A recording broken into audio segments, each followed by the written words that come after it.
So is there a dimension of self-acceptance? Yes, well, there's no doubt about it. In fact, that's at the heart of it. But the self-acceptance is coming face to face with this Terry, without needing to change it or fix it. I mean, it's the premise that any 12-stepper has to realize. It's not the fixed drunk that's loved, it's the drunk that's loved. Until I know that I'm loved as a drunk, then I really don't know. So in that time that you set aside, do you counsel or suggest exercises or ways of quieting the mind or being present? Or? I mean, I offer suggestions, but basically I just refer people. I mean, for example, the centering prayer exercises has been very beneficial for me in terms of my style. But it's all about personality, about the way people center themselves. And some people find that it's very helpful to do, just basically like the Jesus prayer. Or it's just, Lord have mercy, or it's breathing exercises, or in and out, or it's focusing. For me, when I'm in the garden, I will focus on a particular flower or a particular task. But then I'm aware of the fact that I'm slowing down. My breathing is slowing down. And I'm becoming aware of what's in front of me, what's happening around me. And then I know I've begun to inhabit my body. So you're actively doing nothing, because if I observed you, you would be gardening, and correct. I'd say, oh, look how, you'd probably be very involved with it. Yes. That's the somewhat misnomer of the doing nothing, because, you know, the picture is, you know, somebody hanging out on the couch, drinking a beer, watching basketball or something. But no, it's an intentional choice to slow down. Do you ever use any kind of time management? No, I mean, I'm one of those great advocates against the time management stuff, which is not to say it doesn't work for people. It's fine. But the problem with our life is in America, we don't live our life, we manage our lives. And we've done it with technology, and we do it with seminars. I mean, that's the whole problem. I say, okay, I've got a problem with my life. What do? I go to a time management seminar. Well, what's the deal with that? See, I still really haven't inhabited my life. All I've done is I've added another layer of management to it. Then I ask, have I managed it enough? You know, we're like anorexics trying to lose weight. You can never lose enough, you know? You can never manage enough. So, I mean, some personalities like those techniques, those tools of management. But I say we have to get rid of that terminology, because as soon as I feel like I'm managing my life, I feel like I'm controlling my life, I'm missing the point. When you're working with people, do you see obstacles to this that you can help with, or is it simply the sort of thing where you've got to have that experience that tells you it's time to make a change? Yeah, there are several obstacles. One is this demonic sense of being in a hurry all the time. I mean, the feeling of needing to be in a hurry. As soon as you have the sense that things in your life are urgent, then you've got to ask yourself, what's that all about? See, urgent has overtaken important. It's what urgent wins. Urgent always wins. Why do you think that is? What's that whole time thing, you know? If we do that with people, you know, there's no time for it, so therefore it must be important. So we're successful because we're so busy? Correct. Okay. Whereas having time is being unsuccessful, so that's a negative. Correct. In fact, someone will come up to you, if you're in a busy state, and they'll say, I was going to talk to you, but I see that you're busy, so they're implying that you must be really important, so maybe I shouldn't ask you to talk to you now. So it's the implication. How do you begin to turn that around? 90% of the battle is identifying, you know, what we're fighting. I mean, that's the whole deal. And so there's a lot of exercises you can do. For example, write down your 5 most pressing worries, and ask yourself the question, can you really do anything about those?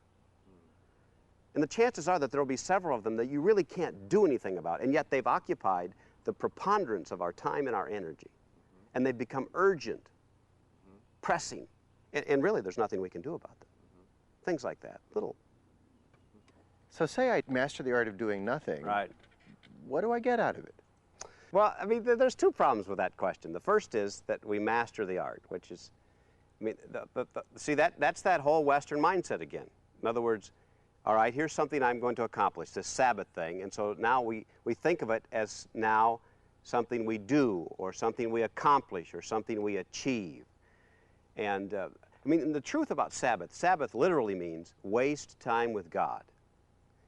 Now, that is completely counterintuitive to everything we're taught. So the point is this, You don't do Sabbath to be a better person. You don't do Sabbath to be a better Christian. It's not a utilitarian thing. You don't do Sabbath to accomplish things that you couldn't do when you were busy. You do Sabbath simply to be, or to use the ancient wisdom, to hear a still small voice. That's why you do Sabbath. And the reason you have to do Sabbath to hear a still small voice is because a still small voice doesn't compete with the cacophony of busyness and distraction and cultural noise. Are there things churches can do to help people find this sense of a real Sabbath? Yeah. The first thing we can do in the church is that we can quit keeping people so busy. You know, we run this almost a three-ring circus of activity because we assume that that's our job, is to occupy people's time. That, you know, it's almost like an entertainment calendar. See, here's the problem. If I stand up and I start to preach this, doing nothing, and yet the calendar or schedule says the opposite, which one are we going to believe? So the first thing we can do as a church is examine our own. See, I'll tell you this. Don't show me your statement of faith. If I want to know what you believe, show me your calendar. You show me your calendar, I'll tell you exactly what you believe. I'll tell you what you believe about time alone with yourself. I'll tell you what you believe about friendship. I'll tell you what you believe about family. You show me your calendar. I'll do it the same with the parish. You show me your parish calendar, I'll tell you what you believe. Is that an exercise you have people do? Yeah, I have parishes do that, yes. Is it worth pulling out your own calendar and looking at it? Yeah, in fact, it kind of messes with your head. Walk me through that a little bit, if you're doing that in a seminar. Well, you do that. You literally pull out the calendar and you begin to ask yourself, what does this say? Because one of the things in another seminar I do is this. It's called A Few Things That Matter, that there are only a few things that really matter in life. But the few things that do matter, matter immeasurably. And so I open the calendar and I say, based upon what I see here, what matters to me? Everybody will say, I want to be someone who values relationships, or I want to be someone who values friendship, or I want to be someone who values family, or I want to be someone who values community, or I want to be someone who values solitude or prayer or whatever they want to talk about their relationship with God, their faith journey, all of those kind of things. Okay, if that's what you want to value, show me where that is.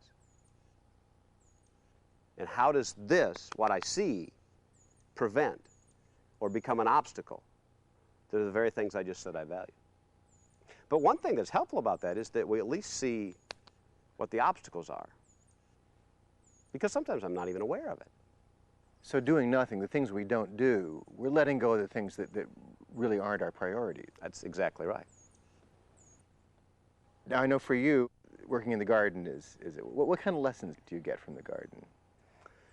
Lesson number one is you better give up perfection, because regardless of your intentions, it's not going to turn out like you want. And so you got to give that up right away. The second lesson is that you become intoxicated with this world, this place, this space.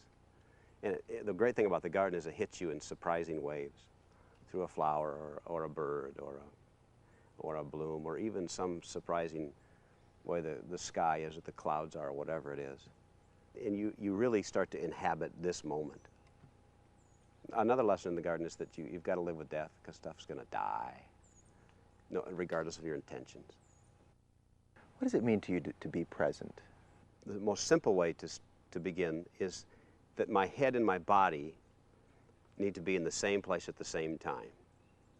Because I know in my own case, my head frequently is either in tomorrow or yesterday. And I can tell that. I know when that's happening. I know based upon the stream of thoughts that's going through my mind. If the stream of my thinking is focused on some if only or some what if, then I know that they're not there. See, because the irony is, once they do connect, once my head and my body are connected, the irony of being present is you begin to lose self-consciousness. So it's kind of one of those retrospect things. It's that when you are present, you don't really, or you can't really evaluate it, because as soon as you start to evaluate it, you've sort of missed it. So it's sort of a backdoor thing. What I can do is set the stage for it, prepare the table. What are you present to when you're present?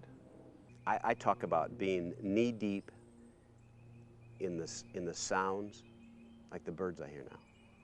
The sounds, the smells, the textures, and the sights of the day, which means the moment. Some theologians call it the sacrament of the present moment. What I'm present to is the moment. Whatever my senses are telling me about that moment. What about And as a Christian, what I'm then present to is the reality that God infuses that moment. what about those things we'd rather not be present to, the painful things? The wonderful thing about being present then is that now I don't need to run from that pain. I can embrace it. I mean, I can run toward it, not away from it. Now, for example, it's my anger, it's my hurt, it's my wound. And as I become present to it, I embrace it. As I embrace it, I don't need to explain it away.